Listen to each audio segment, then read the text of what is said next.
في تنظيم داخل النادي المصري السنه دي، فيه هدوء، رغم ان احنا عارفين دايما ان بورسعيد سخنه وعايزين الفرقه تكسب على طول، لكن في هدوء، في مسانده للكابتن طارق يحيى. وبدا النادي المصري او فريق النادي المصري بقياده الكابتن طارق يحيى ومجلس الاداره يجيب الثمار اللي بدا يزرع، اللي كان زارعها النادي المجلس الاداره في الفتره اللي فاتت. النادي المصري بينافس على الدوري دلوقتي في المركز الثاني، فرق نقطه واحده عن فريق نادي الزمالك المتصدر. يا استاذ شريف ازاي حضرتك؟ كابتن كريم ازيك وازي حضرتك، ومتشكر طبعا على المقدمه الجميله دي.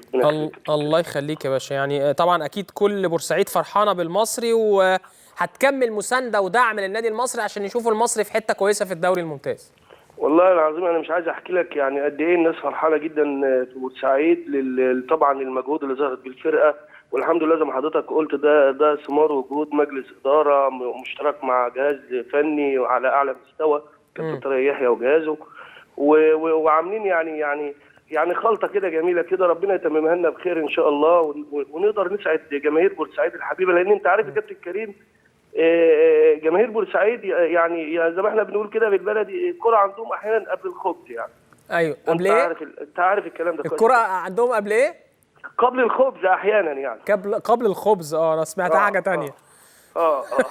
فلا يعني معشوق يعني عاشقين لكره القدم وعاشقين.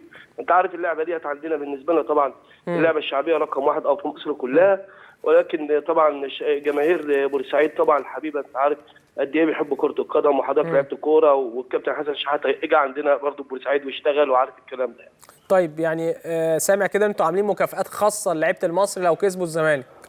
ان شاء الله ربنا يسهل. طبعا احنا في المباريات اللي هي الكبيره اللي هي الزمالك والاهلي والاسماعيلي، طبعا احنا اللائحه بتاعتنا في مكافآت طبعا بتبقى خاصه للفوز على الثلاث فرق دول. ايوه. على اساس ان هم فرق المقدمه في الدوري الممتاز، واعتقد مش احنا بس يعني ده الفرق كلها عامله الكلام ده، ولكن احنا طبعا هنعمل اجاده ونعمل مكافآت خاصه ان شاء الله لو حصل فوز، لان لو كده لو ربنا اكرم وكسبنا 3 بونت بتوع نادي الزمالك هنعتلي قمه الدوري الممتاز، ومتهيألي تبقى حاجه كويسه تفرح اللاعبين تفرح الشعب الجماهير. بس خلي بالك الزمالك جامد، يعني الموضوع مش سهل قوي كده. ما جامد جدا، ما احنا عارفين يا كابتن، احنا عشان كده عاملين مكافآت خاصه.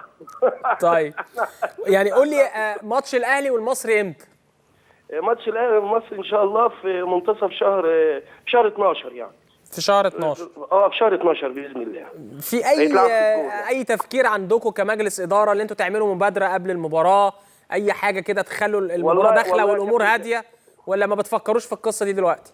لا والله يا كابتن كريم، احنا نيتنا خير بالنسبه لهذه المباراه بالذات. عايزين طبعا قبل المباراه عايزين طبعا زي ما حضرتك قلت عايزين نعمل مبادره، نروح النادي الاهلي نجتمع مع مجلس. الماتش هيبقى يوم السبت 20 ديسمبر. حبيبي 20/12. ففي شهر 12.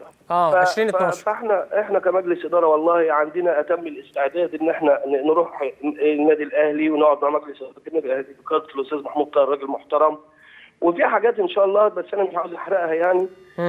هتبقى قبل مباراه الاهلي باذن الله، عاملين جو هيبقى كويس ان شاء الله، بحيث لو ما حصلش مبادره قبل لقاء الفريقين هيبقى ان شاء الله في الجونه هنعمل حاجات كويسه ان شاء الله لصالح الناديين ولصالح مصر كلها ان شاء الله، وصالح الكره المصريه باذن الله. ان شاء الله. يعني سامع كده ان خلاص انتوا هتوجهوا خطاب شكر لبوبا اللاعب النيجيري بعد اصابته.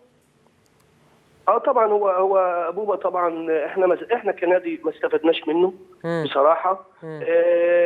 حصل له اصابه وكان راجع من اصابه، احنا كنادي مصري ما استفدناش منه. عقده معانا طبعا ماهوش صغير، فكان لازم طبعا ان احنا طبعا بنعمل مصلحه النادي المصري، فالراجل طبعا اكيد مش هيجي معانا لغايه نهايه السنه. فطبعا يعني دي حاجه احنا اتكلمنا فيها مع الكابتن طارق يحيى، وقلنا له كابتن احنا بالنسبه لنا بوبا مش جاي معانا خالص، لا هيبقى مش جاي معانا نهايه السنه، هيحمل النادي مصاريف وهيحمله تكاليف كبيره. فاحنا ان شاء الله يعني في يناير باذن الله، وبوبا احد المستبعدين باذن الله. تمام. انا بشكرك شكرا جزيلا الاستاذ شريف شدوى نائب رئيس النادي المصري. كنا طبعا بنتكلم على موضوع المصري والاهلي، ونتمنى ان شاء الله يكون في حاجه كده قبل المباراه، يعني قبل ما المصري يلعب مع النادي الاهلي. احنا كمان حتى كاعلام كده عايزين يعني نحتفل بعوده لقاءات الاهلي والمصري تاني. المباراه هتكون في الجونه الاستاذ شريف شاده بيقول احنا عايزين نعمل اي حاجه للنادي الاهلي قبل المباراه عشان تكون الامور هاديه وترجع الميه المجاريه. طبعا انا عارف ان القصه كانت صعبه ومش عايزين نرجع نتكلم في الماضي وفي الالام وفي الناس اللي راحت، لكن خلاص لازم برضو نشوف الحياه الجديده، ولازم نبص للمستقبل، ولازم نحسن العلاقات مع كل الانديه، ولازم يكون في حاجه ان شاء الله نحاول نعملها كاعلام رياضي قبل المباراه قبل 20 ديسمبر عشان الامور تمشي بشكل طبيعي، والامور ان شاء الله هتمشي بشكل طبيعي.